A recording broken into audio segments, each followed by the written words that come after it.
In a small Montana gun store, a 72-year-old clerk was about to have his carefully guarded past exposed. What started as a routine ammunition sale took a shocking turn when a young Marine recruit spotted a faded tattoo on his weathered forearm. Frank Delaney wasn't your typical gun store employee. For 15 years, he had spent his life hiding behind quiet competence and gentle customer service, known for his encyclopedic knowledge of firearms and hunting regulations. When he encountered Tommy Vasquez reaching for high-shelf ammunition, he had no idea he was walking into a moment that would shatter decades of anonymity. Frank's simple act of helpfulness would lead to the unraveling of his most closely held secret. What began as Tommy's respectful recognition of a Navy Cross tattoo would become a profound journey of healing and mentorship. The Montana community would never be the same after discovering their quiet neighbor was a decorated Vietnam War hero. Before we jump back in, tell us where you're tuning in from. And if this story touches you, make sure you're subscribed, because tomorrow I've saved something extra special for you. The morning light filtered through Henderson's gun store windows like filtered memory, soft, amber, carrying the weight of time. Frank Delaney moved through his routine with the precision of a man who had learned that order could hold chaos at bay. Each rifle hung in its designated space, each box of ammunition aligned with military exactness. The brass gleamed under fluorescent lights, and the scent of gun oil mixed with coffee brewing in the back office. "Inventory's looking good, Frank," Margaret Henderson called from behind the counter, her reading glasses perched on papers, documenting their small corner of Montana's firearms trade. At 58, she ran her inherited business with no-nonsense efficiency, but Frank had noticed the way she watched him sometimes, protective, curious, like she was seeing layers he'd never shown anyone. Frank nodded, adjusting a 30-06 scope. That was already perfectly aligned.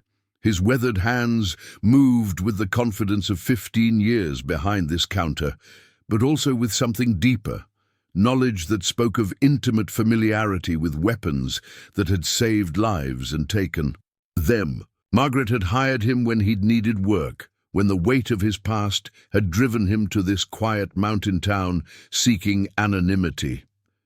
"Coffee's fresh," she added, not looking up from her paperwork.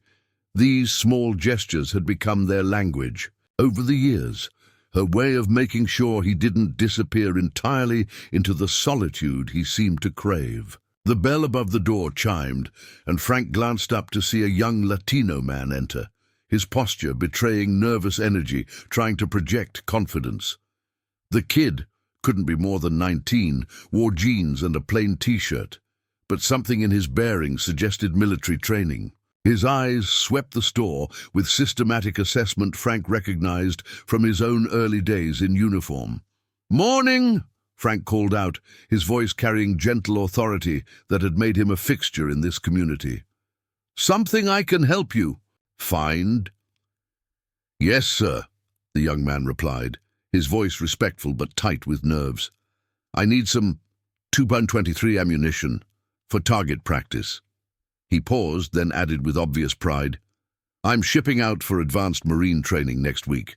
Frank felt something shift in his chest, a recognition that went deeper than mere sympathy. He'd seen that look before, in barracks mirrors and faces of young men heading into uncertainty. "Marine, eh?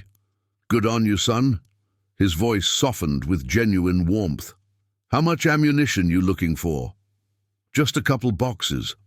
My mom thinks I'm crazy for practicing so much, but—" The young man shrugged, and Frank caught the flicker of doubt beneath his enthusiasm. "I want to be ready, you know. I don't want to let anyone down." Margaret looked up from her papers, her instincts sharp as always. She'd seen Frank interact with countless customers, but never with this particular quality of attention. The old man was studying this boy like he was looking into a mirror, showing the past. "What's your name, son?" Frank asked, moving toward the ammunition display. Tommy Vasquez." The young man extended his hand with formal courtesy that spoke of good upbringing and military respect. Frank shook it, noting the firm grip, the calluses suggesting honest work. "Frank Delaney," he replied, then moved behind the glass case. "You been shooting long, Tommy?" "Since I was 12. My grandfather taught me. He served in the Mexican military. Said a man should know how to protect what matters." Tommy's voice carried the weight of family tradition, of expectations passed down through generations of service. Frank nodded, understanding more than Tommy could know. The weight of living up to family legacy, of carrying forward the honor of those who came before, it was a burden Frank remembered well.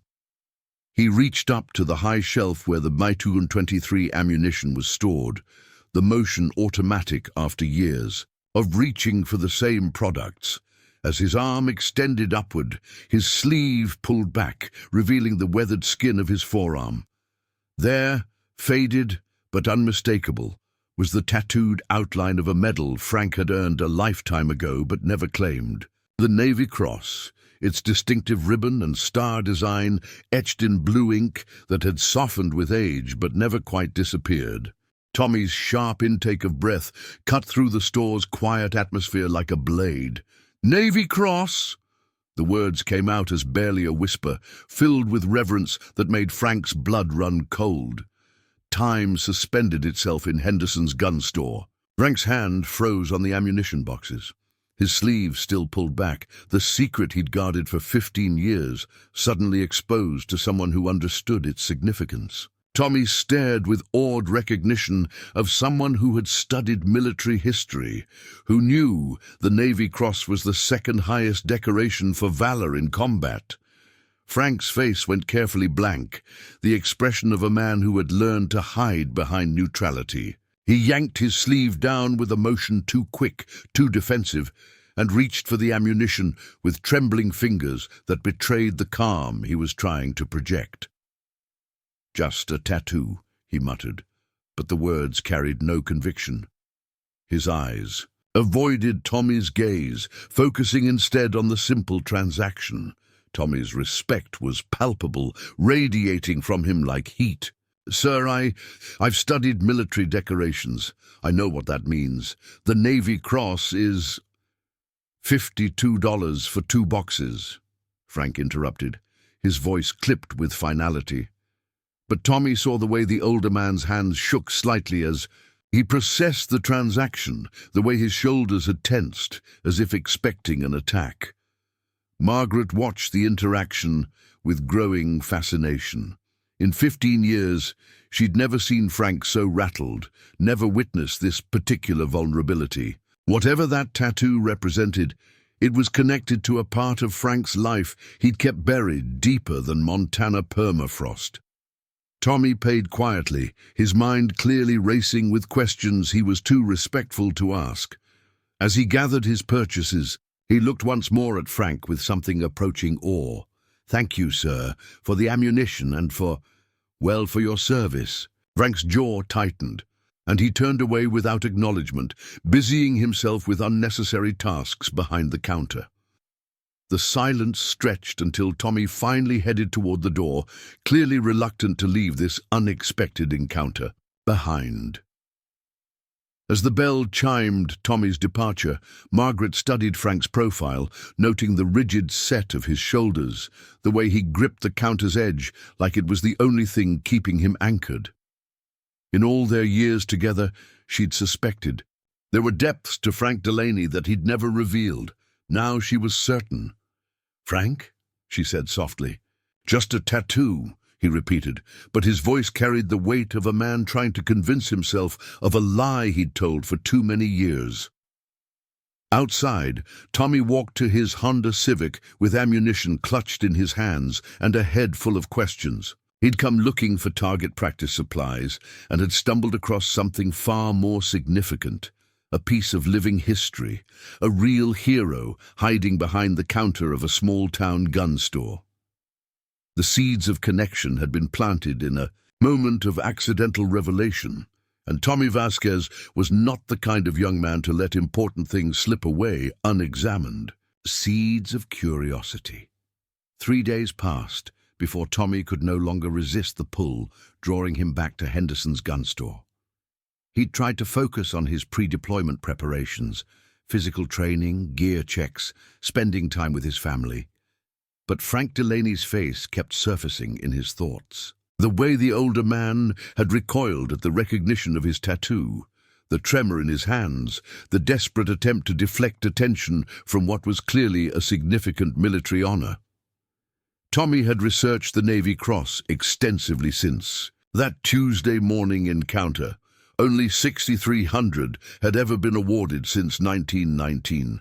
Recipients were legends, men who had performed extraordinary acts of heroism under fire, who had saved lives at the cost of their own safety. The idea that such a man was quietly working behind the counter of a rural Montana gun store seemed impossible, yet Tommy had seen the tattoo with his own eyes.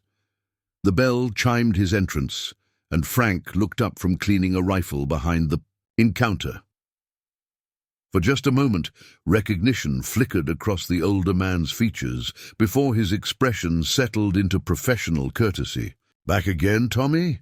Frank's voice carried forced lightness, but Tommy caught the subtle tension in his shoulders. "Forget something last time?" "Actually, yes, sir," Tommy replied, approaching the counter with the respectful distance of someone who understood boundaries. "I realized I need some targets, and maybe some advice, if you don't mind." Frank set down his cleaning cloth, his movements deliberate and controlled. "What kind of advice you looking for? About military service? About being ready?" Tommy's voice carried genuine uncertainty, the kind that comes from young men facing the unknown. "My grandfather served, but he died when I was 14. I don't have anyone to ask about, well, about what it's really like." Something in Frank's expression softened slightly, though his guard remained up. "Your family support your decision to enlist?" "My mom worries. My sister thinks I'm being stupid." Tommy managed a rueful smile. "She says I'm romanticizing. Something I don't understand. Maybe she's right." Frank studied the young man's face, seeing something of himself from decades past. The earnest desire to serve, mixed with the fear of not measuring up. "Why the Marines?" "Tradition, I guess. My grandfather always said the Marines were the ones who went first, who faced the hardest fights. Said it took a special kind of person." Tommy's voice dropped slightly. "I want to be that kind of person. I want to make a difference." Margaret looked up from her inventory sheets, sensing the shift in conversation. She'd watched Frank interact with customers for 15 years, but this felt different, personal. Frank's hands stilled on the counter. When he spoke, his voice carried weight that hadn't been there before. "The Marines will teach you everything you need to know about fighting, son, but they can't teach you how to live with what you might have to do." The words hung in the air between them, heavy with unspoken experience. Tommy felt the gravity of what Frank had almost revealed. Not just knowledge, but hard-earned wisdom born from personal cost. "Is that what—" Tommy began, then caught himself. "I'm sorry, sir, I don't mean to pry." Frank's jaw tightened, and for a moment Tommy thought the older man would shut down completely. Instead, Frank moved to the target display, his movements careful and measured. "You want some advice about being ready?" Frank asked, not meeting Tommy's eyes. "Learn to trust your training, but don't trust your emotions in the heat of the moment. Fear will make you freeze. Anger will make you stupid. Clear thinking saves lives." Tommy nodded, absorbing every word. "How do you learn that kind of control?" Frank pulled down a package of paper targets, his sleeve riding up slightly before he quickly adjusted it. "Practice, repetition, and accepting that you can't save everyone, no matter how hard you try." The last words came out quieter than Frank had intended, carrying a pain that made Tommy's chest tighten with understanding. This wasn't theoretical advice, it was confession wrapped in guidance. "The men who don't come home," Tommy said carefully. "How do you honor them?" Frank's knuckles whitened as he gripped the target package. For a heartbeat, Tommy saw through the careful facade to the man beneath, haunted, carrying weight that had nothing to do with age and everything to do with memory. "You live," Frank said finally, his voice barely above a whisper. "You live well, and you remember them, and you try to make sure the ones who come after you have a better chance than you did." The silence stretched between them, filled with unspoken recognition.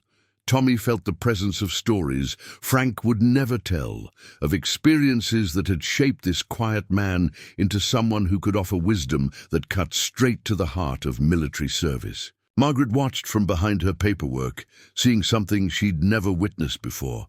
Frank was opening up just slightly to this young Marine. After 15 years of careful isolation, something about Tommy Vasquez was reaching past Frank's defenses. "Mr. Delaney," Tommy said softly, "whatever you did in your service, whatever that tattoo represents, I want you to know it matters. It means something to people like me." Frank's head snapped up, his eyes meeting Tommy's for the first time since the tattoo incident. What he saw there wasn't curiosity or hero worship, but genuine respect, tempered with understanding of the cost that came with recognition. $18 for the targets, Frank said, his voice steady but his hands still trembling slightly as he processed the payment. Tommy paid without argument, sensing he'd pushed as far as Frank could handle. As he gathered his purchases, he looked once more at the older man. "Thank you, sir, for the advice. It helps more than you know." Frank nodded curtly, already turning back to his rifle cleaning, but Tommy caught the slight relaxation in his posture. The wall hadn't come down, but a door had cracked open. As Tommy left, Margaret studied Frank's profile. "That boy's got—" "You rattled." Preparing and narrating this story took us a lot of time, so if you are enjoying it, subscribe to our channel. It means a lot to us. Now back to the story. "Just another customer," Frank replied, but his voice lacked conviction. Outside, Tommy sat in his car for a long moment, processing what had just occurred. Frank Delaney wasn't just a decorated veteran hiding in plain sight. He was a man carrying wounds that went deeper than flesh, offering hard-won wisdom to a young Marine who desperately needed it. Tommy knew he'd be back, not for supplies, but for something far more valuable. The guidance of a man who'd walked through fire and somehow found the strength to help others avoid the same flames. The connection was forming, fragile but real, built on mutual respect and shared understanding of what it meant to serve. The aroma of Sofia Vasquez's homemade enchiladas filled the small kitchen as Tommy pushed food around his plate, his mind clearly elsewhere. Carmen noticed first. She always did, always. At 16, his younger sister had developed an uncanny ability to read his moods, a skill sharpened by years of watching over each other after their father's death. "You're thinking so loud I can barely hear myself eat," Carmen said, setting down her fork with deliberate emphasis. "What's got you so distracted?" Sophia looked up from serving seconds, her nurse's instincts immediately alert to the tension at her dinner table. "Tommy, is everything okay, mijo?" Tommy glanced between his mother and sister, weighing how much to share. The Vasquez family had always been close, bound together by loss and Sophia's fierce determination to keep them safe. But this felt different, personal, in a way he wasn't sure he could explain. "I met someone today at the gun store," he began carefully. "An older man who works there. Frank. The one you bought ammunition from earlier this week." Sophia's protective instincts sharpened. As a single mother raising 2 children, she'd learned to read between the lines of her son's careful words. "Yeah, he's, different. I think he's a veteran. Vietnam, maybe." Tommy met his mother's eyes. "He gave me some advice about military service. Good advice."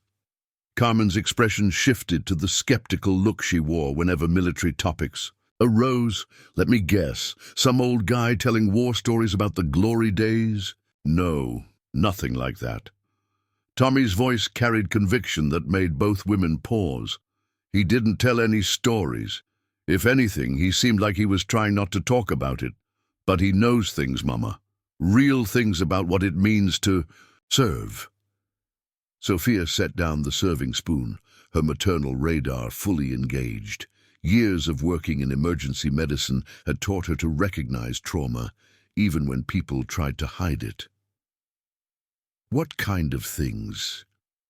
Tommy considered his words carefully. He told me that fear will make you freeze, anger will make you stupid, that clear thinking saves lives, and he said... Tommy's voice dropped, remembering the pain in Frank's eyes. He said you can't save everyone no matter how hard you try. The kitchen fell silent except for the soft hum of the refrigerator.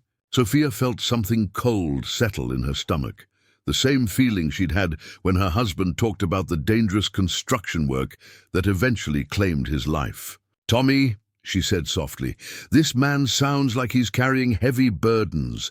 Sometimes people who've seen too much pain can pass that weight to others without meaning to." Carmen leaned forward, her journalistic instincts inherited from countless dinner-table discussions about current events. "Did he actually tell you he was in Vietnam, or are you just assuming because he's the right age?" "He has a tattoo," Tommy said, then paused, realizing how significant his next words would be. "A Navy Cross tattoo." Sophia's fork clattered against her plate. As a nurse, she'd treated enough veterans to understand military decorations. The Navy Cross wasn't something given lightly. It was awarded for extraordinary heroism in combat, second only to the Medal of Honor. "Dios mío," she whispered. "Tommy, if that's true, this man is a genuine war hero. The Navy Cross. That's for people who risked everything to save others." Carmen's skepticism wavered, replaced by curiosity. "And he's working in a gun store? Why isn't he, I don't know, being honored somewhere, writing books, speaking at schools?" "That's what I keep thinking about," Tommy said, his voice growing more animated. "Why would someone with that kind of recognition choose to hide in a small town? When I mentioned the tattoo, he looked scared, like he was terrified someone might find out." Sophia's nursing experience kicked in, recognizing symptoms she'd seen too often in veterans who came through the emergency room. PTSD, survivor's guilt. Some soldiers come home and can't handle the attention that comes with recognition. They just want to disappear. "But that's not right," Tommy protested. "People like that deserve respect, recognition. They shouldn't have to hide." "Maybe," Carmen said slowly, "but maybe he has the right to choose how he wants to live. Maybe constantly being reminded of whatever he did to earn that medal is more painful than helpful." The conversation hit too close to home for Sophia. She remembered her husband's struggles with the dangerous work that provided for their family, the way he'd downplay the risks while carrying the weight of close calls and lost colleagues. Some people were heroes, not because they sought recognition, but because they couldn't stop themselves from putting others first, even at personal cost. "This man, Frank," Sophia said carefully, "how did he seem when he was talking to you? Healthy? Taking care of himself?" Tommy considered the question. "Lonely, I think. Like he's been carrying something heavy for a long time without anyone to help." He looked at his mother with the earnestness that had characterized him since childhood. "I want to help him, Mama, the way he tried to help me." "Aye, Tommy," Sophia said, her voice mixing pride with concern. "Your heart is so big, sometimes I worry you'll take on the whole world's pain." Carmen studied her brother's face, seeing the determination that had led him to enlist despite her arguments. "You're going to keep going back to that store, aren't you?" "Probably," Tommy admitted. "He has wisdom I need, and I think maybe he needs someone to care about his story, even if he won't tell it. Sophia felt the familiar tension between pride in her son's compassionate nature and fear for his emotional well-being. She'd lost her husband to his need to provide and protect. She couldn't bear to watch Tommy take on unnecessary burdens. "What if," she said slowly, the idea forming as she spoke, "you invited him for dinner?" Both of her children stared at her in surprise. "Mama?" Carmen's voice carried disbelief. "You want to invite a stranger over?" "Not a stranger," Sophia corrected. "A veteran who's helped your brother, someone who might be spending too much time alone." She looked at Tommy. "If he's as isolated as you think, maybe what he needs isn't someone to uncover his secrets, but someone to remind him he's part of a community." Tommy's face lit up with possibility. "You think he'd come?" "I think," Sophia said, her maternal instincts combining with her nursing experience, "that sometimes the people who help others the most are the ones who've forgotten how to let others help them." Carmen shook her head but smiled despite herself. "So we're adopting a war hero now?" "We're extending hospitality to someone who's been kind to your brother," Sophia corrected. "It's what families do." As they cleared the dinner dishes, each member of the Vasquez family processed the conversation differently. Tommy felt hope that Frank might accept connection beyond their brief store encounters. Carmen remained skeptical, but intrigued by the human story behind a decorated veteran's choice to remain anonymous. Sophia recognized the signs of someone who needed care but wouldn't ask for it, a combination that always activated her protective instincts. The seed had been planted for Frank Delaney's integration into their family circle, though none of them could predict how profoundly that connection would change all their lives. Friday afternoon brought Tommy back to Henderson's gun store, but this time his nervousness had nothing to do with military preparation. The dinner invitation from his mother felt like carrying a live grenade. One wrong move and everything could explode. He'd rehearsed the conversation during the drive over, but standing outside the familiar storefront, his carefully planned words scattered like leaves in the wind. The bell chimed his entrance, and Frank looked up from organizing a display of hunting knives. Recognition flickered across his weathered features, followed by something that might have been resignation. Tommy was becoming a regular, and Frank wasn't sure how he felt about the young Marine's persistent presence in his carefully ordered world. "Afternoon, Tommy," Frank said, his voice carrying the neutral politeness he'd perfected over 15 years of customer service. "What brings you in today?" "Actually, Mr. Delaney, I wanted to ask you something."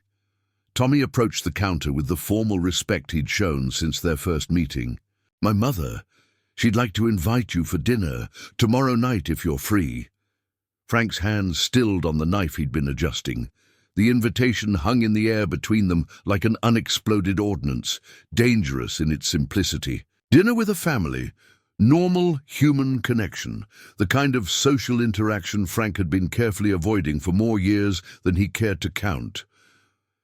"That's very kind," Frank replied automatically, his voice carrying the polite distance he used to deflect unwanted attention. "But I wouldn't want to impose." Margaret looked up from her paperwork, her curiosity piqued by the conversation. In all the years she'd known Frank, she couldn't remember him mentioning a single social engagement outside of work. The man lived, like a monk, arriving punctually each morning and disappearing into solitude each evening. Tommy had expected the polite refusal, but something in Frank's tone suggested the rejection wasn't as firm as the words implied. "It wouldn't be an imposition, sir. My mom's a nurse. She has a thing about taking care of people.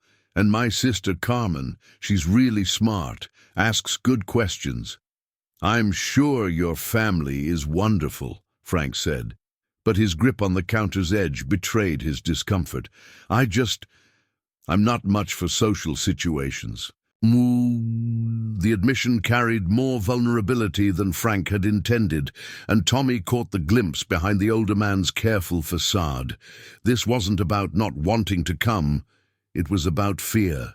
Fear of connection, fear of exposure, fear of letting people too close to the carefully guarded secrets he carried. "Mr. Delaney," Tommy said gently, "when's the last time you had a home-cooked meal?" The question hit Frank like a physical blow. Home-cooked meals meant families, meant belonging, meant the kind of warmth he'd convinced himself he didn't deserve. His apartment contained a microwave, a coffee maker, and little else that suggested he saw it as anything more than a place to sleep between shifts at the store. "I manage fine," Frank replied, but his voice lacked conviction. Margaret stood up from her desk, her protective instincts overriding her usual respect for Frank's privacy. "Frank, when exactly do you manage fine? You're here 6 days a week, and I've never heard you mention plans for the 7th.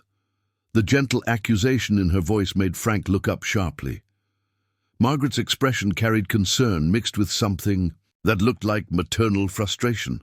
She'd been watching him live like a ghost for 15 years, and Tommy's invitation was forcing her to confront how isolated her longtime employee had become. "I value my privacy," Frank said defensively. "Privacy and isolation aren't the same thing," Margaret replied. "When's the last time you talked to someone who wasn't buying ammunition or asking about hunting licenses?" The question hung unanswered because Frank couldn't remember. His interactions had become transactional, professional, carefully limited to topics that didn't require emotional investment. He'd become an expert at being helpful without being personal, knowledgeable without being vulnerable. Tommy watched the exchange between Frank and Margaret, sensing an opportunity. "My mom makes incredible enchiladas, and she doesn't ask too many personal questions. Occupational hazard of being a nurse, I guess. She knows how to make people comfortable." "I'm sure she does," Frank said, but his resistance was weakening. The combination of Tommy's genuine invitation and Margaret's gentle confrontation was eroding defenses he'd spent decades building. "Frank," Margaret said softly, "you've been part of this community for 15 years, but you've never really let the community be part of you. Maybe it's time." The words carried weight because they came from someone who'd earned the right to speak them. Margaret had given Frank work when he needed it, respect when he demanded it, and space when he required it. Her concern wasn't intrusive curiosity, it was genuine care for someone she'd watched live half a life for too long. Frank looked between Tommy's hopeful expression and Margaret's encouraging nod, feeling the walls he'd built beginning to crack. Under the pressure of their combined kindness, the thought of sitting at a family dinner table terrified him, but it also stirred something he'd buried so deep he'd almost forgotten it existed, the desire for human connection. "Your mother," Frank said carefully, "she really wants a stranger at her dinner table?" "You're not a stranger," Tommy replied with conviction. "You're someone who's helped me understand things about service I couldn't learn anywhere else. That makes you family as far as my mum's concerned." "No." The simple declaration hit Frank harder than he'd expected. Family. The word carried implications that made his chest tight with remembered loss and unexpected hope. He thought of Danny Morrison, his best friend who died in his arms during the Tet Offensive. Danny would have laughed at Frank's 15 years of self-imposed exile, would have kicked his ass for refusing an invitation from good people offering kindness. "What time?" Frank asked quietly, the words coming out before his fear could stop them. Tommy's face broke into a grin that transformed his features. 7 o'clock. I can pick you up if you need a ride." "I can drive myself," Frank replied, then paused. "What should I bring?" "Just yourself," Tommy said. "That's all my family wants." As Tommy left with renewed energy, Margaret studied Frank's profile. His acceptance of the invitation represented the first real step outside his comfort zone she'd witnessed in all their years together. "You made the right choice," she said, softly, Frank nodded, but his expression carried the wariness of a man who'd forgotten how to trust in the possibility of belonging. Tomorrow night would test whether the walls he'd built around his heart were as impenetrable as he'd believed. The invitation had been extended and accepted. Now came the harder part, showing up. Frank stood on the front porch of the modest two-story house, clutching a bottle of wine he'd agonized over, selecting for 20 minutes at the local market. The yellow porch light cast warm shadows across weathered wood siding, and through the front window he could see the glow of a family dinner in progress. Voices drifted through the door, animated conversation punctuated by laughter that spoke of people comfortable in each other's presence. For a moment, Frank considered retreating to his truck and driving home to the safety of his silent apartment. 15 years of carefully maintained isolation had conditioned him to view social situations as minefields where one wrong step could expose everything he'd worked to keep buried.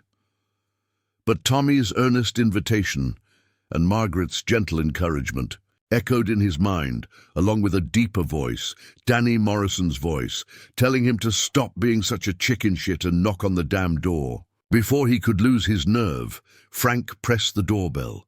The door opened to reveal Tommy Vasquez, and Frank immediately understood where Tommy had inherited his warmth. Sophia's smile was genuine and welcoming, carrying the kind of maternal energy that had probably healed more patients than her medical training alone could account for. "Mr. Delaney," she said, stepping aside to usher him in. "Please come in.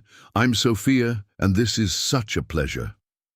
Frank entered the house immediately, struck by how much it felt like a home rather than just a dwelling. Family photos lined the hallway walls, the scent of home cooking filled the air, and everything spoke of lives lived together rather than in parallel isolation.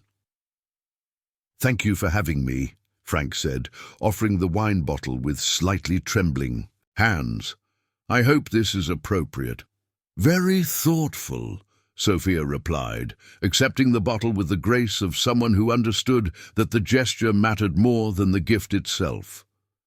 "Tommy's been looking forward to this all day."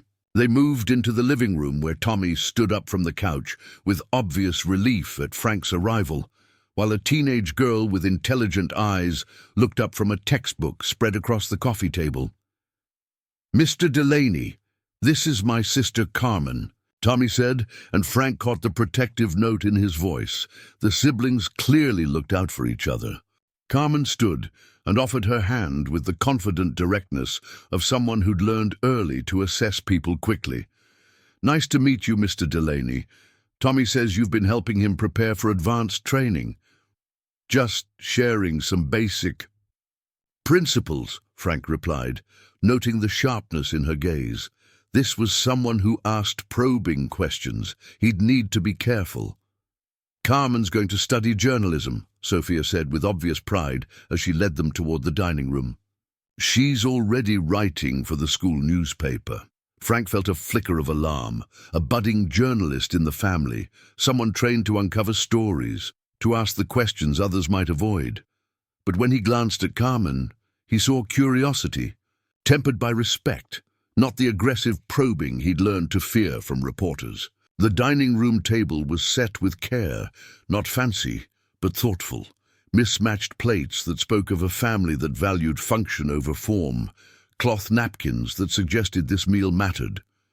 Frank took the seat Tommy indicated, feeling awkward, in the domestic setting after years of taking his meals alone.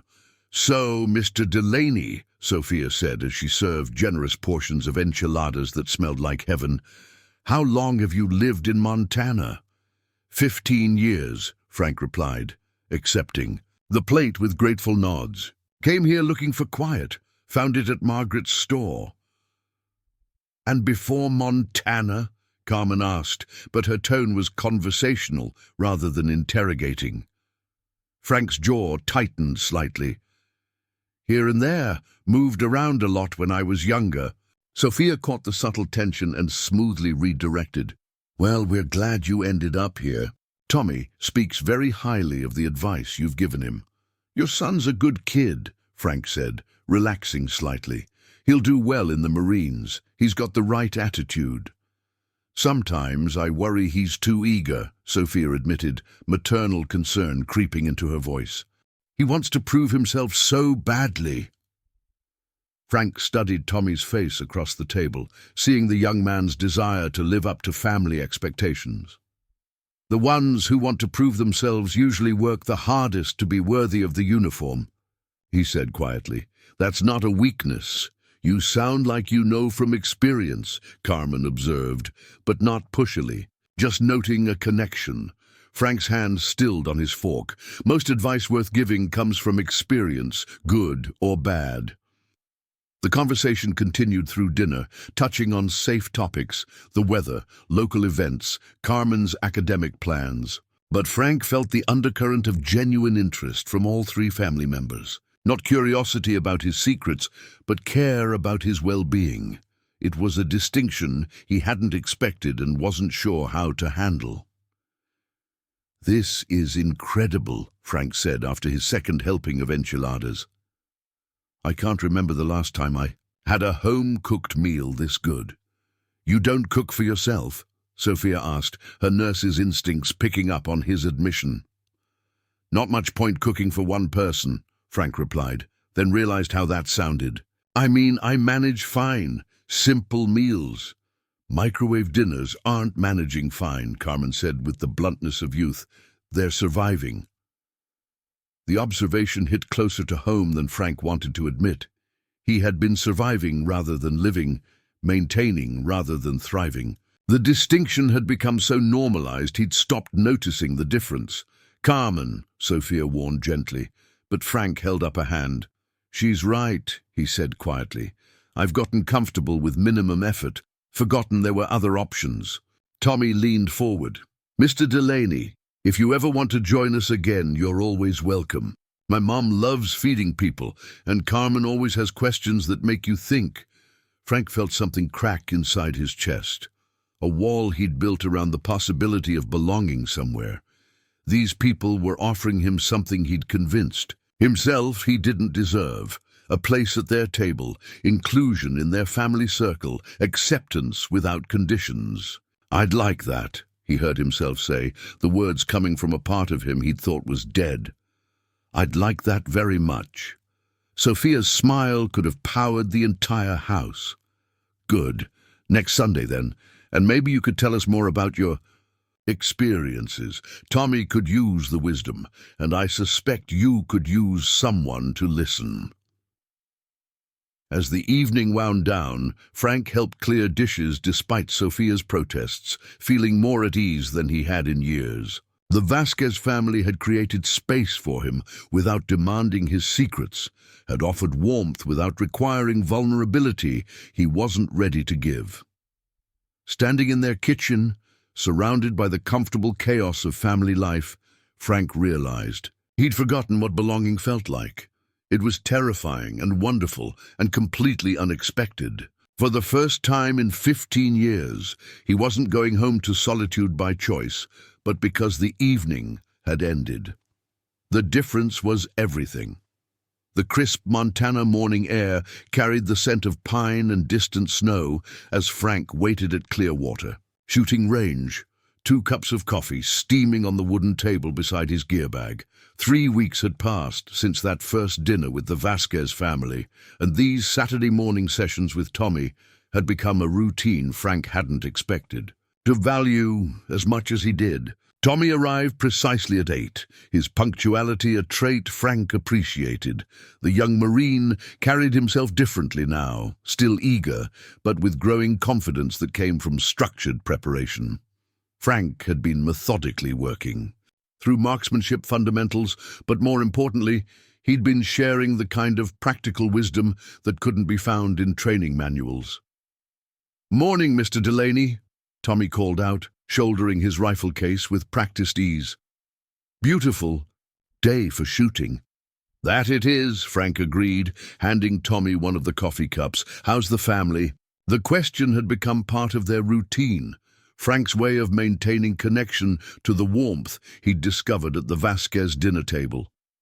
Tommy always updated him on Carmen's latest journalism projects and Sophia's hospital stories, keeping Frank tethered to a world of normal family concerns.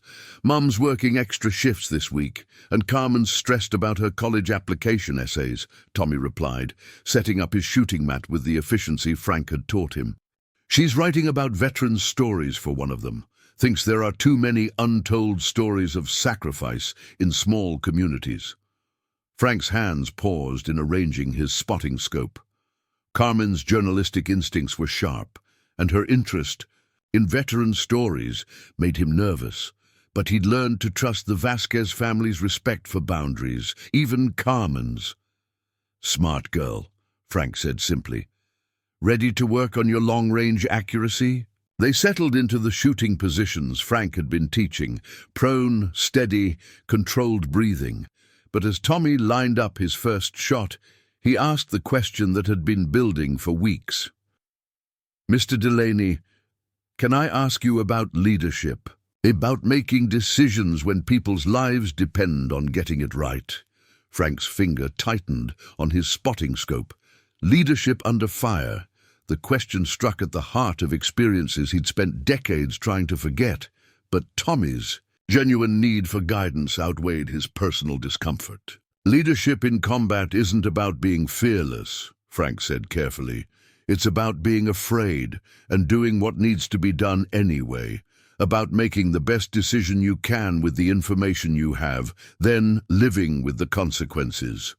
Tommy took his shot, the rifle's report echoing across the range. Frank noted the grouping through his scope. Good, but Tommy's concentration was clearly divided between marksmanship and the conversation. "But what if you make the wrong decision?" Tommy asked, ejecting the spent brass. "What if people get hurt because you chose badly?" The question hit Frank like incoming artillery. Suddenly he was back in Vietnam, February 1968, Tet Offensive in full swing. The memory came flooding back with painful clarity.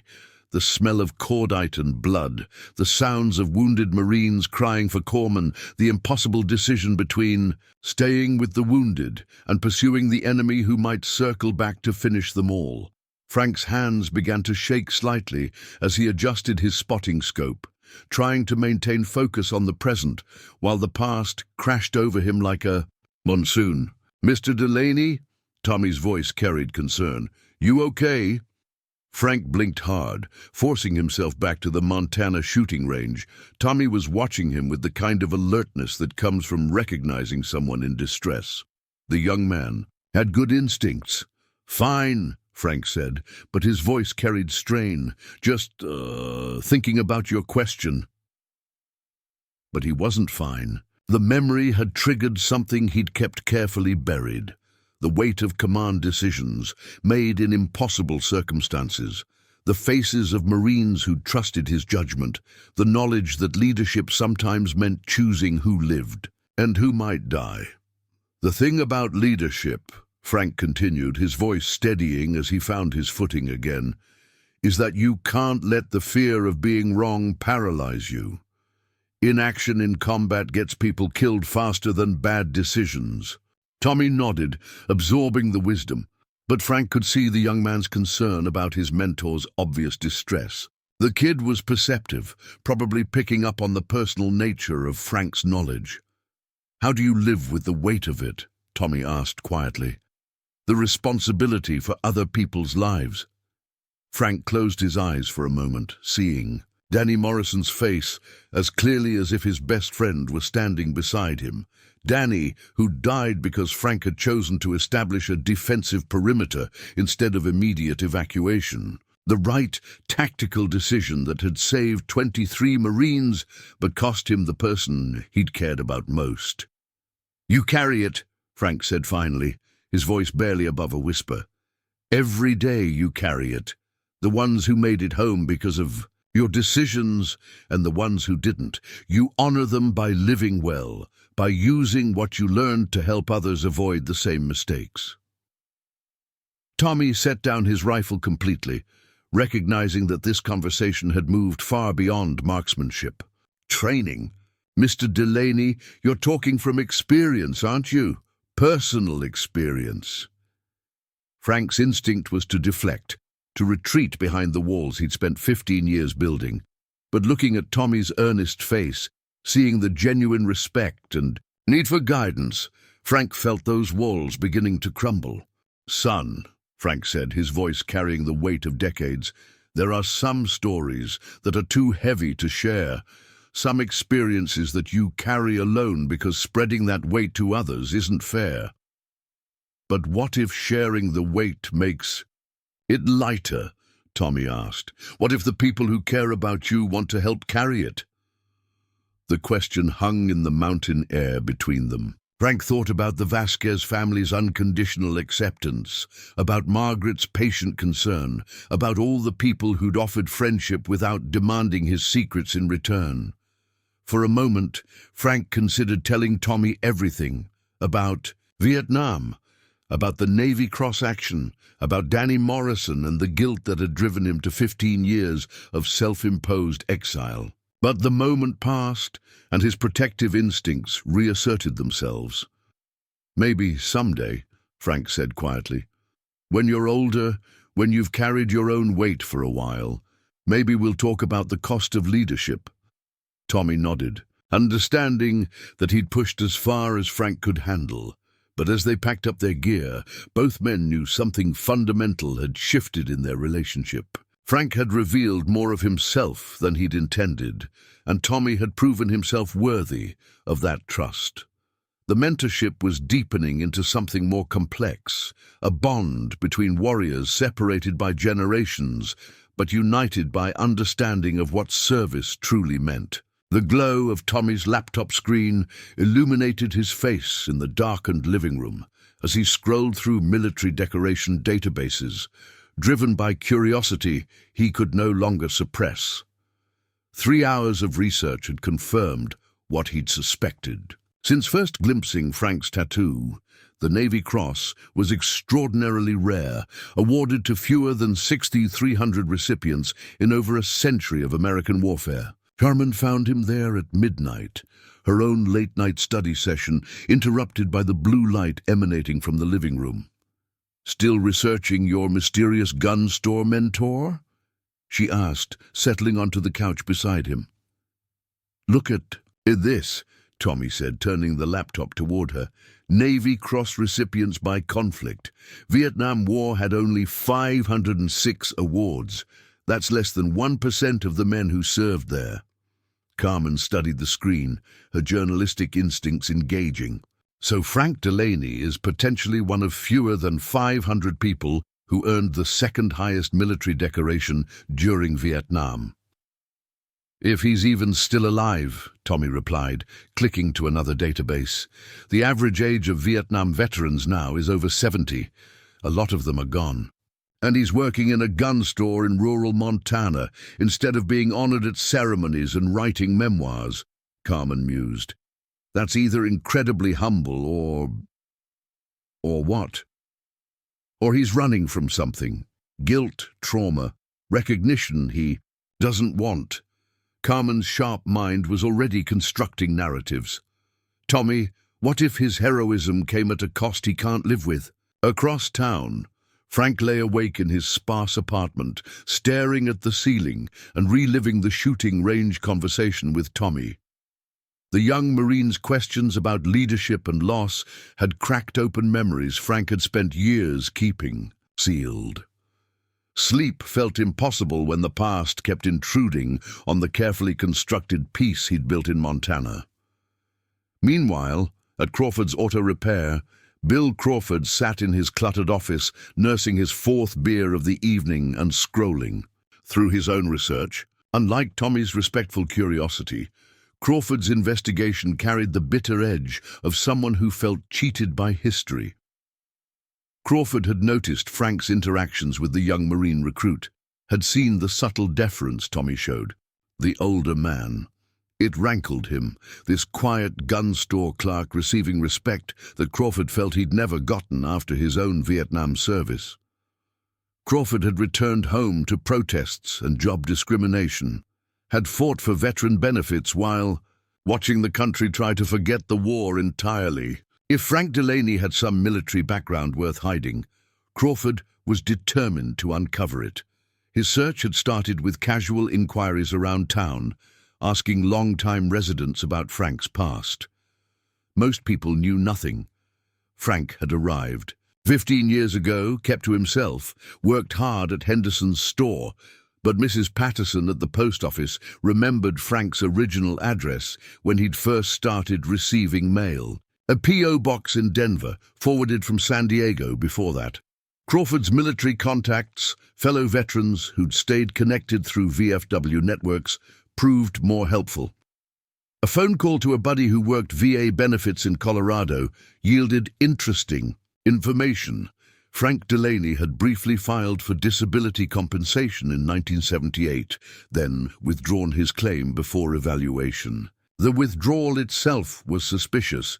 Why would someone give up potential benefits unless they had something to hide? By Tuesday morning, Crawford had a name, a service record number, and enough details to make targeted inquiries. A contact at the National Personnel Records Center owed him a favor from their shared time at Firebase Charlie in 1969. One unofficial record search later, Crawford had information that made his hands shake with something between vindication and rage. Frank Delaney, Hospital Corpsman, 2nd Class, United States Navy, 2 tours in Vietnam, attached to Marine units. Awarded the Navy Cross for extraordinary heroism during the Tet Offensive, February 1968. Citation classified, details restricted, but the medal was legitimate and significant. Crawford stared at the computer screen in his grimy auto shop office, feeling 15 years of perceived slights coalesce into focused resentment. All this time, a genuine war hero had been living quietly in their community, while Crawford struggled for recognition of his own service, fought for respect from people who seemed to view all Vietnam veterans as damaged goods or political embarrassments. The irony was bitter as motor oil. Crawford had spent decades demanding acknowledgement for Vietnam veterans, arguing they deserved honor instead of shame. And here was Frank Delaney, holder of one of the military's highest decorations, hiding his service like it was something shameful. Wednesday afternoon brought Crawford's confrontation to a head. He'd been drinking since lunch, working up the courage and anger necessary for what he intended to do. Frank deserved recognition whether he wanted it or not. The community deserved to know they had a genuine hero in their midst. And maybe, just maybe, seeing Frank get proper recognition would open doors for other veterans who'd been overlooked. Crawford entered Henderson's gun store during the busy afternoon rush, his timing deliberate. The store was full of customers, hunters, preparing for elk season, ranchers needing supplies, the usual mix of locals who formed the heart of their small community. Frank looked up from behind the counter, noting Crawford's flushed face and aggressive posture. Years of reading dangerous situations had taught Frank to recognize trouble approaching, but trapped behind the counter with customers to serve, he had limited options for avoidance. "Well, well," Crawford said loudly, his voice carrying across the store. "If it isn't Frank Delaney, or should I say Hospital Corpsman 2nd Class Delaney, United States Navy, Vietnam veteran and recipient of the Navy Cross for extraordinary heroism." The store fell silent except for the hum of fluorescent lights. Every customer turned toward the counter, their expressions shifting from casual interest to intense curiosity. Frank felt his carefully constructed anonymity shatter like glass under Crawford's alcohol-fueled revelation. "Bill," Frank said quietly, his voice steady despite the panic clawing at his chest. "Maybe we should take this outside." "Outside?" Crawford's laugh carried bitter triumph. "Hell no, Frank. This community deserves to know they've got a goddamn war hero selling them ammunition. Navy Cross, Frank. 2nd highest decoration for valor. How many men did you save to earn that?" Frank's hands gripped the counter edge as the store erupted in murmurs and stares. 15 years of privacy, of controlling his own narrative, of choosing silence over recognition, destroyed in 30 seconds by a bitter man's need for vindication. Tommy, who had arrived just as Crawford began his revelation, pushed through. The gathering crowd with growing alarm. This wasn't how Frank's story should be told, not as a public spectacle, not without his consent, not by someone whose motives were clearly personal rather than honoring. "Mr. Delaney," Tommy called out, trying to reach his mentor through the crowd of suddenly interested townspeople.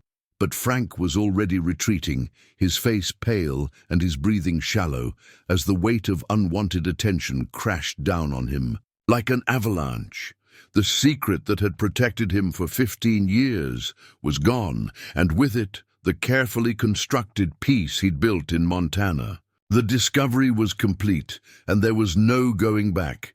The aftermath of Crawford's revelation hung in Henderson's gun store like smoke from a discharged weapon. Frank stood frozen behind the counter, his face drained of color as 24 pairs of eyes studied him with newfound interest. The casual anonymity he'd cultivated for 15 years had been stripped away in moments, leaving him exposed under the harsh fluorescent lights like a specimen pinned to a board. "Navy Cross," someone whispered from the back of the crowd. "Jesus Christ, that's serious business." Crawford stood near the entrance, swaying slightly on his feet, his expression mixing triumph with something darker. 23 Marines, he continued, his voice carrying across the silent store. "That's what the citation says. 23 Marines saved during the Tet Offensive while under heavy enemy fire." Frank's breathing became shallow and rapid as the walls of the store seemed to close in around him. The familiar space that had been his sanctuary for 15 years suddenly felt like a trap.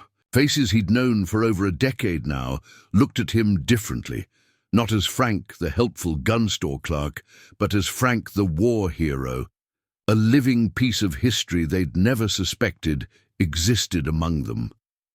"Frank," Margaret Henderson emerged from the back office, alerted by the unusual commotion.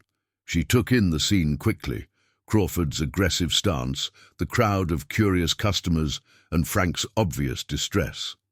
"What's going on here?"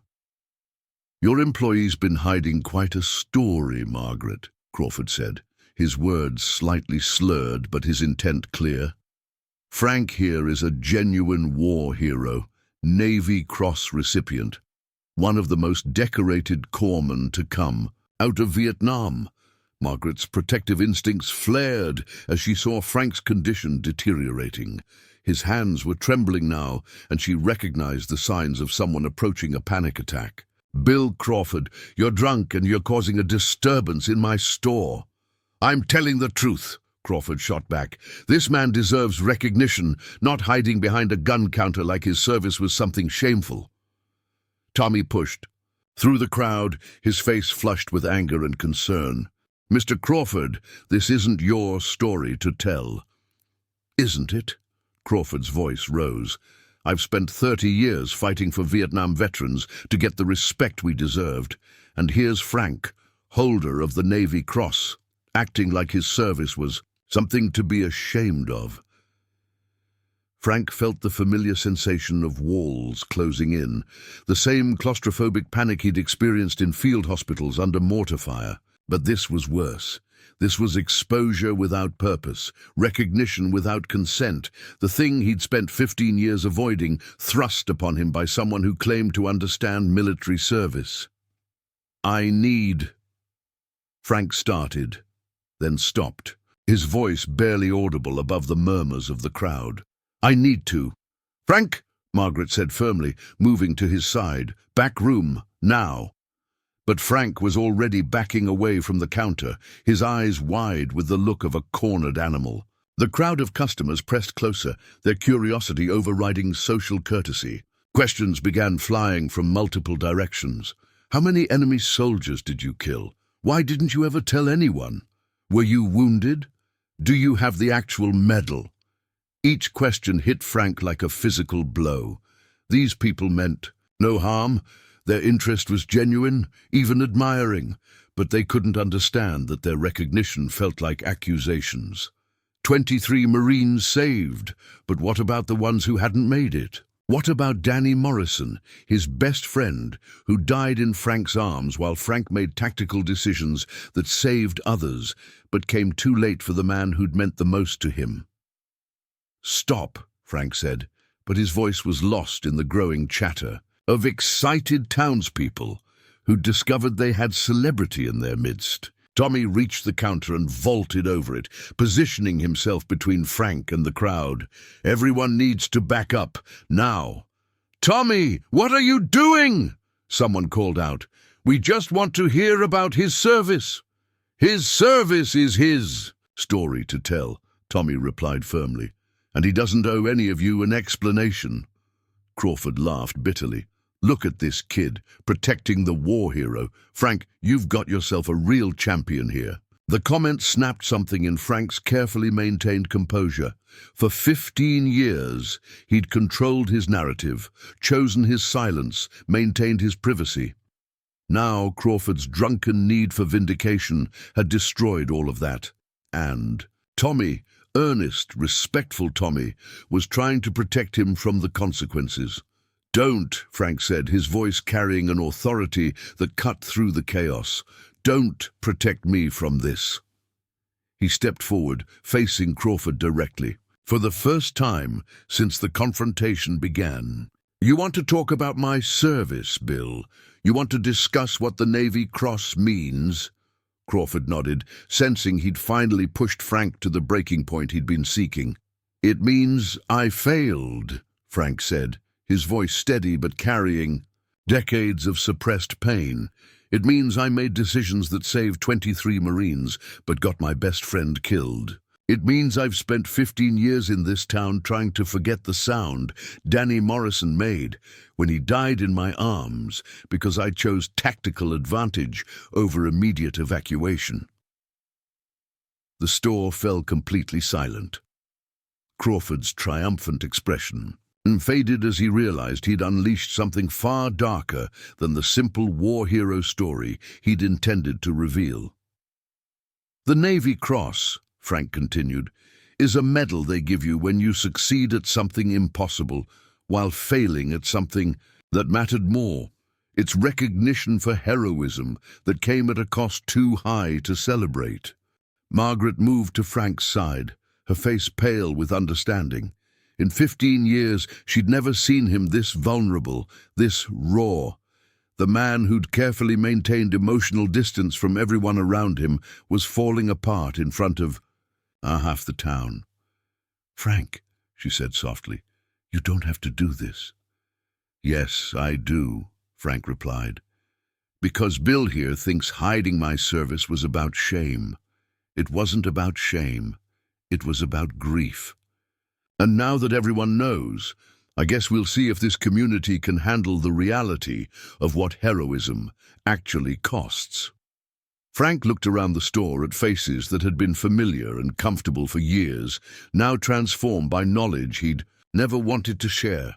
The carefully constructed life he'd built in Montana lay in ruins around him, destroyed by a bitter man's need to force recognition on someone who'd chosen anonymity for reasons Crawford couldn't understand. "Stores closed," Frank announced, his voice carrying finality.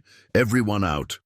As the customers reluctantly filed toward the exit, Frank disappeared into the back room, leaving Tommy and Margaret to handle the aftermath of his 15-year secret being torn open for public consumption. The breaking point had been reached, and nothing would ever be the same. The back room of Henderson's gun store felt like a bunker after the chaos of the main floor. Frank sat slumped in Margaret's desk chair, his head in his hands, while Tommy stood guard at the door, and Margaret quietly turned the front door sign to "closed." The muffled voices of departing customers gradually faded, leaving only the hum of fluorescent lights and Frank's ragged breathing. Margaret returned to the back room, her face etched with 15 years of accumulated concern, finally given voice. "Frank, you don't have to tell us anything. What Crawford did was wrong."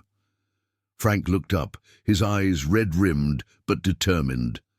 "No, Margaret, I'm tired of carrying this alone, tired of pretending it doesn't matter." He gestured toward Tommy. "This kid's about to face what I faced, and maybe sharing the weight will help both of us." Tommy approached carefully, as if Frank might bolt at any sudden movement. "Mr. Delaney, whatever you went through, it doesn't change who you are now. It doesn't change how much you've helped me." Frank managed a bitter smile. "You might feel differently after you hear the whole story." He took a shaky breath, then began speaking in the measured cadence of someone who'd rehearsed these words in private for decades. "February 1968, Tet Offensive. I was a hospital corpsman attached to Echo Company, 2nd Battalion, 5th Marines. We were operating near Hue City when the North Vietnamese hit us with everything they had." Frank's voice grew distant, his eyes focused on memories only he could see. "I was 20 years old, Tommy. Same age as you." Margaret pulled up a folding chair, sensing this was a story that needed witnesses, people who would remember and understand. "My best friend was Danny Morrison, corporal from Detroit. Tough as nails, but with the biggest heart you ever saw. We'd enlisted together, trained together, kept each other alive through 13 months of hell." Frank's voice caught slightly. "Danny was planning to propose to his girlfriend when we got home. Had the ring and everything, showed it to me. Every night." Tommy sat on a box of inventory, completely absorbed in Frank's account. This was the wisdom he'd been seeking, not just tactical knowledge, but understanding of what combat truly cost. The attack came at dawn. Mortars, small. Arms fire, everything coordinated to pin us down while they flanked our position. We had 18 wounded Marines in the first 10 minutes, and more enemy fire than I'd ever seen. Frank's hands began to shake again, but his voice remained steady. "As the corpsman, I had to make decisions about who to treat first, who could wait, who was beyond help." Margaret felt tears forming as she watched Frank relive the worst moments of his life. The man she'd known as quietly competent and endlessly patient was revealing the crucible that had forged those qualities. Danny got hit in the chest, but he was conscious, talking. The wound looked survivable if I could get him to an aid station. But I had 3 Marines with sucking chest wounds who needed immediate attention, and enemy fire was getting heavier. Frank's voice dropped to barely above a whisper. I made the tactical decision to establish a defensive perimeter and treat the worst cases first. I told Danny to hold on, that I'd get to him as soon as I could. Tommy felt his stomach clench, understanding where this story was heading. For 2 hours, I worked on other Marines while Danny waited. Every time I looked over at him, he'd give me a thumbs up, tell me to take care of the others first. That was Danny, always putting everyone else ahead of himself. Frank's composure finally cracked, tears streaming down his weathered face. By the time I got to him, he'd bled out internally, died holding that engagement ring, waiting for his best friend to save him. The back room fell silent except for Frank's quiet sobs, the first tears he'd shed for Danny Morrison in 15 years of carefully maintained emotional control. The Navy Cross citation says I saved 23 Marines that day, Frank continued, his voice thick with grief. It doesn't mention that I let my best friend die because I made the tactically correct decision. It doesn't say that every one of those 23 lives came at the cost of the person who mattered most to me. Tommy wiped his own eyes, finally understanding the weight Frank had been carrying. Mr. Delaney, you made an impossible choice under impossible circumstances. You saved 23 families from losing their sons. At the cost of Danny's family losing theirs, Frank replied.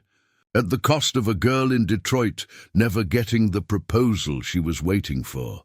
He looked directly at Tommy. That's what leadership in combat really means, son. Not heroism, sacrifice. And sometimes the sacrifice isn't your own life, it's watching someone you love die because duty demanded you choose others first. Margaret reached over and took Frank's hand, her own tears flowing freely. Frank, carrying that guilt for 50 years doesn't honor Danny's memory. It dishonors the lives you saved and the man you've become. She's right, Tommy said firmly. Danny Morrison died because war is hell, not because you failed him. And every Marine you saved went home to families who got to keep their sons because of the choice you made. Frank looked between them, Margaret, who had given him sanctuary and purpose for 15 years, and Tommy, who represented the future he was trying to prepare for the realities of service. For the first time since Danny's death, Frank felt the possibility that maybe, just maybe, he could forgive himself. I never went to the medal ceremony, Frank admitted. Couldn't face the recognition for something that felt like failure. Came home to protests and anger, worked whatever jobs I could find, tried to disappear. Eventually ended up here, where nobody knew my story. Until today, Margaret said softly. Until today, Frank agreed, and maybe that's not entirely bad. Maybe Crawford did me a favor in his twisted way. Maybe it's time to stop hiding from what happened and start living with it instead of despite it.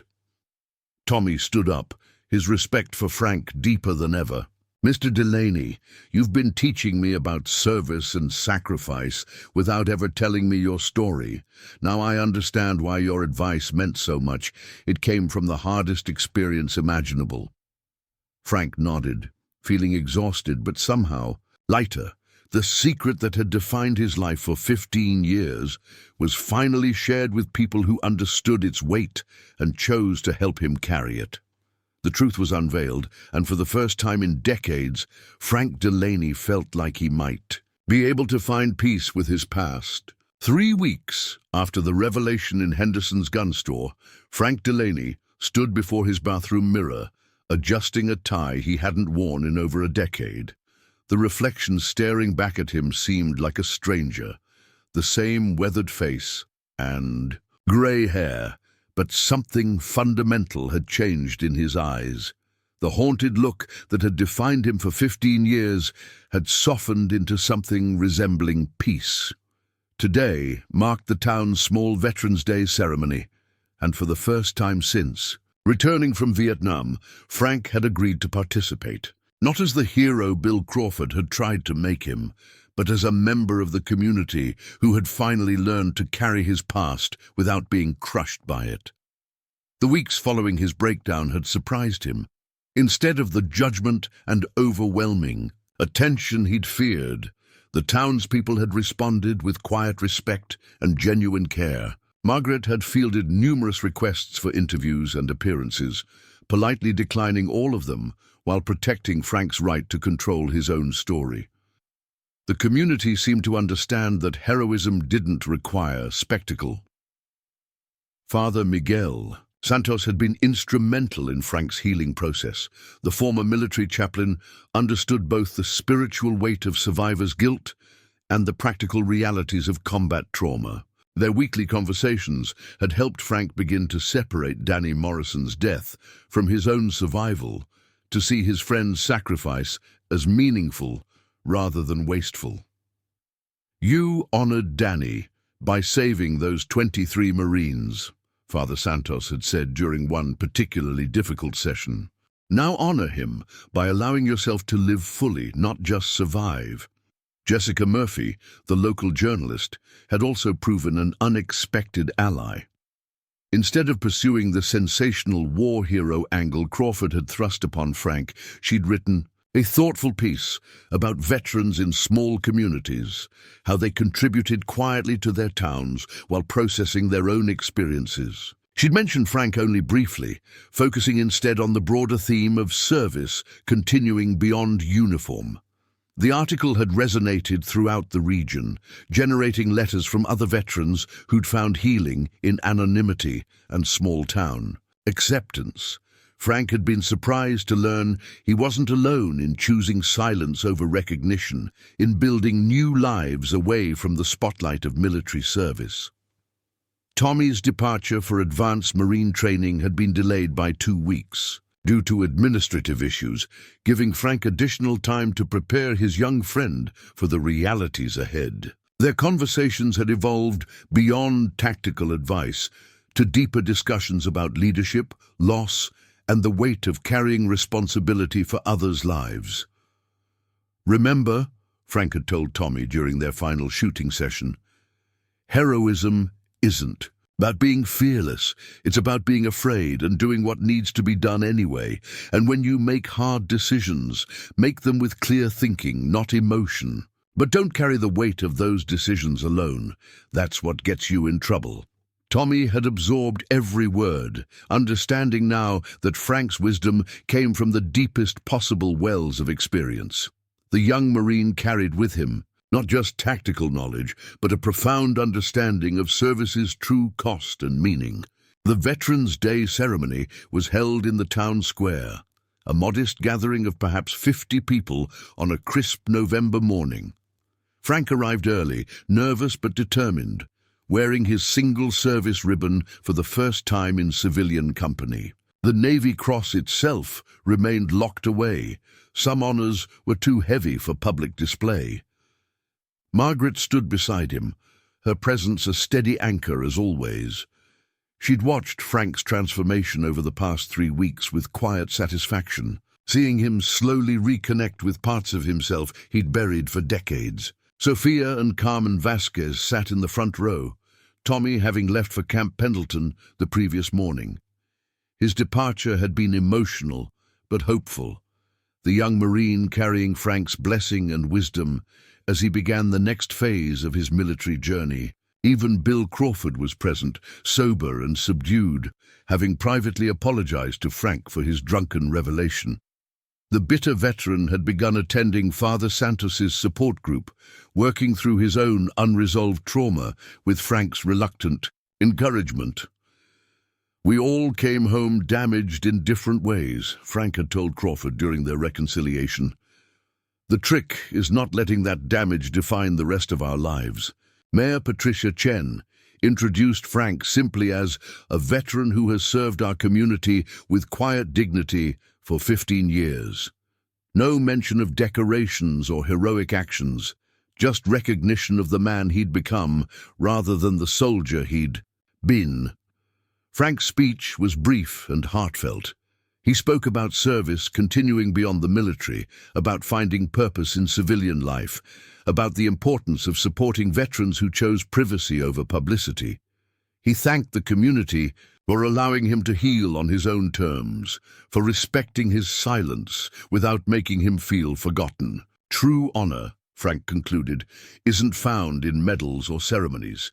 It's found in how we live each day, how we treat others, how we use our experiences to make our communities stronger. Today, I honor my friend Danny Morrison, not by dwelling on his death, but by celebrating the life he would have wanted me to live. The applause was warm, but restrained, the community understanding that this moment was about acceptance rather than celebration. Frank had finally come home, not to the place he'd left as a young sailor, but to a new understanding of belonging that included rather than required forgetting his past. After the ceremony, Frank found himself surrounded not by curiosity seekers or hero worshippers, but by neighbors offering simple friendship. Mrs. Patterson from the post office invited him to join her book club. Tom Bradley from the hardware store suggested they go fishing sometime. Normal invitations from normal people who saw him as Frank the neighbor rather than Frank the war hero. As the crowd dispersed, Frank stood with Margaret watching children play on the swings while their parents cleaned up folding chairs. The scene was perfectly ordinary and completely precious, life continuing in the peaceful rhythm he'd helped protect decades ago. "So what now?" Margaret asked. Frank smiled, feeling lighter than he had in years. "Now I go back to work, help customers, maybe accept a few dinner invitations, live like someone who deserves to be here." "You always deserved to be here, Frank. I know that now," he replied. Finally, the Montana sky stretched endlessly above them, big enough to hold both the weight of the past and the promise of the future. Frank Delaney had finally come home to himself, and it felt like the most natural thing in the world. Up next, you've got two more standout stories right on your screen. If this one hit the mark, you won't want to pass these up. Just click and check them out. And don't forget to subscribe and turn on the notification bell so you don't miss any upload from us. In a small Montana gun store, a 72-year-old clerk was about to have his carefully guarded past exposed. What started as a routine ammunition sale took a shocking turn when a young Marine recruit spotted a faded tattoo on his weathered forearm. Frank Delaney wasn't your typical gun store employee. For 15 years, he had spent his life hiding behind quiet competence and gentle customer service, known for his encyclopedic knowledge of firearms and hunting regulations. When he encountered Tommy Vasquez reaching for high-shelf ammunition, he had no idea he was walking into a moment that would shatter decades of anonymity. Frank's simple act of helpfulness would lead to the unraveling of his most closely held secret. What began as Tommy's respectful recognition of a Navy Cross tattoo would become a profound journey of healing and mentorship. The Montana community would never be the same after discovering their quiet neighbor was a decorated Vietnam War hero. Before we jump back in, tell us where you're tuning in from.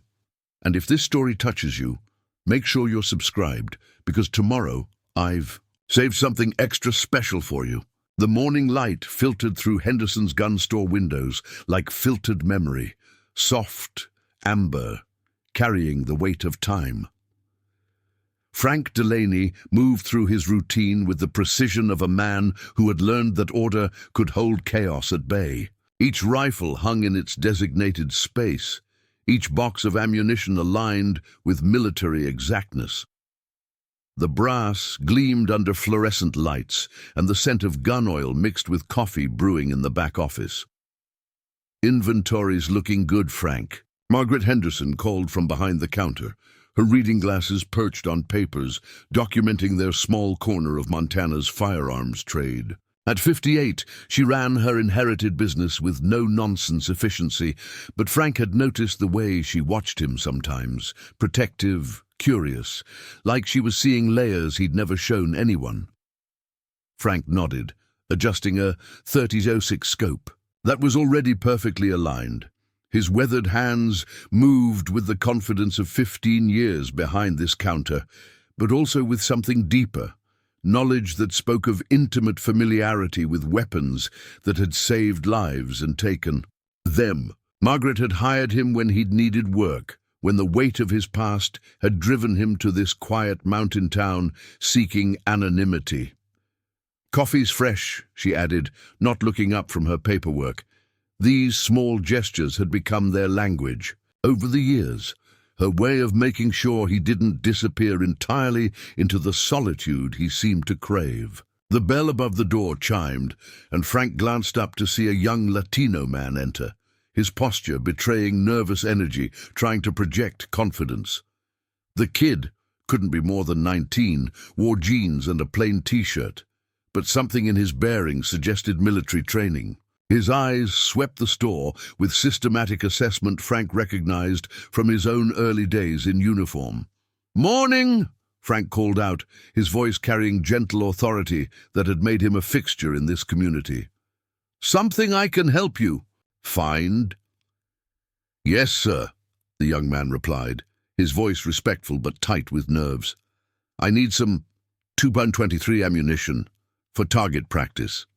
He paused, then added with obvious pride, "I'm shipping out for advanced Marine training next week."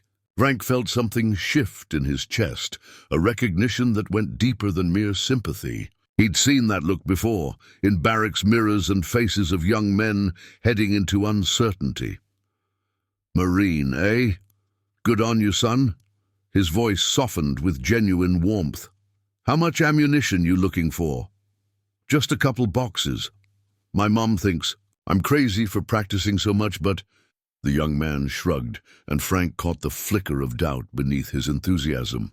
"I want to be ready, you know. I don't want to let anyone down." Margaret looked up from her papers, her instincts sharp as always. She'd seen Frank interact with countless customers, but never with this particular quality of attention. The old man was studying this boy like he was looking into a mirror, showing the past. "What's your name, son?" Frank asked, moving toward the ammunition display. Tommy Vasquez." The young man extended his hand with formal courtesy that spoke of good upbringing and military respect. Frank shook it, noting the firm grip, the calluses suggesting honest work. "Frank Delaney," he replied, then moved behind the glass case. "You been shooting long, Tommy?" "Since I was 12. My grandfather taught me. He served in the Mexican military. Said a man should know how to protect what matters." Tommy's voice carried the weight of family tradition, of expectations passed down through generations of service. Frank nodded, understanding more than Tommy could know. The weight of living up to family legacy, of carrying forward the honor of those who came before, it was a burden Frank remembered well. He reached up to the high shelf where the .223 ammunition was stored, the motion automatic after years of reaching for the same products. As his arm extended upward, his sleeve pulled back, revealing the weathered skin of his forearm. There, faded but unmistakable, was the tattooed outline of a medal Frank had earned a lifetime ago but never claimed. The Navy Cross, its distinctive ribbon and star design etched in blue ink that had softened with age but never quite disappeared. Tommy's sharp intake of breath cut through the store's quiet atmosphere like a blade. "Navy Cross!" The words came out as barely a whisper, filled with reverence that made Frank's blood run cold. Time suspended itself in Henderson's gun store. Frank's hand froze on the ammunition boxes. His sleeve still pulled back, the secret he'd guarded for 15 years, suddenly exposed to someone who understood its significance. Tommy stared with awed recognition of someone who had studied military history, who knew the Navy Cross was the second highest decoration for valor in combat. Frank's face went carefully blank, the expression of a man who had learned to hide behind neutrality. He yanked his sleeve down with a motion too quick, too defensive, and reached for the ammunition with trembling fingers that betrayed the calm he was trying to project. "Just a tattoo," he muttered, but the words carried no conviction. His eyes avoided Tommy's gaze, focusing instead on the simple transaction. Tommy's respect was palpable, radiating from him like heat. "Sir, I've studied military decorations. I know what that means. The Navy Cross is $52 for 2 boxes, Frank interrupted, his voice clipped with finality. But Tommy saw the way the older man's hands shook slightly as he processed the transaction, the way his shoulders had tensed, as if expecting an attack. Margaret watched the interaction with growing fascination. In 15 years, she'd never seen Frank so rattled, never witnessed this particular vulnerability. Whatever that tattoo represented, it was connected to a part of Frank's life he'd kept buried deeper than Montana permafrost. Tommy paid quietly, his mind clearly racing with questions he was too respectful to ask. As he gathered his purchases, he looked once more at Frank with something approaching awe. "Thank you, sir, for the ammunition and for your service." Frank's jaw tightened, and he turned away without acknowledgement, busying himself with unnecessary tasks behind the counter. The silence stretched until Tommy finally headed toward the door, clearly reluctant to leave this unexpected encounter behind. As the bell chimed Tommy's departure, Margaret studied Frank's profile, noting the rigid set of his shoulders, the way he gripped the counter's edge like it was the only thing keeping him anchored. In all their years together, she'd suspected. There were depths to Frank Delaney that he'd never revealed. Now she was certain. "Frank?" she said softly. "Just a tattoo," he repeated, but his voice carried the weight of a man trying to convince himself of a lie he'd told for too many years. Outside, Tommy walked to his Honda Civic with ammunition clutched in his hands and a head full of questions. He'd come looking for target practice supplies and had stumbled across something far more significant, a piece of living history, a real hero hiding behind the counter of a small-town gun store. The seeds of connection had been planted in a moment of accidental revelation, and Tommy Vasquez was not the kind of young man to let important things slip away unexamined. Seeds of curiosity. 3 days passed before Tommy could no longer resist the pull, drawing him back to Henderson's gun store. He'd tried to focus on his pre-deployment preparations, physical training, gear checks, spending time with his family. But Frank Delaney's face kept surfacing in his thoughts. The way the older man had recoiled at the recognition of his tattoo, the tremor in his hands, the desperate attempt to deflect attention from what was clearly a significant military honor. Tommy had researched the Navy Cross extensively since that Tuesday morning encounter. Only 6,300 had ever been awarded since 1919. Recipients were legends, men who had performed extraordinary acts of heroism under fire, who had saved lives at the cost of their own safety. The idea that such a man was quietly working behind the counter of a rural Montana gun store seemed impossible, yet Tommy had seen the tattoo with his own eyes. The bell chimed his entrance, and Frank looked up from cleaning a rifle behind the encounter. For just a moment, recognition flickered across the older man's features before his expression settled into professional courtesy. "Back again, Tommy?" Frank's voice carried forced lightness, but Tommy caught the subtle tension in his shoulders. "Forget something last time?" "Actually, yes, sir," Tommy replied, approaching the counter with the respectful distance of someone who understood boundaries. "I realized I need some targets, and maybe some advice, if you don't mind." Frank set down his cleaning cloth, his movements deliberate and controlled. "What kind of advice you looking for? About military service? About being ready?" Tommy's voice carried genuine uncertainty, the kind that comes from young men facing the unknown. "My grandfather served, but he died when I was 14. I don't have anyone to ask about, well, about what it's really like."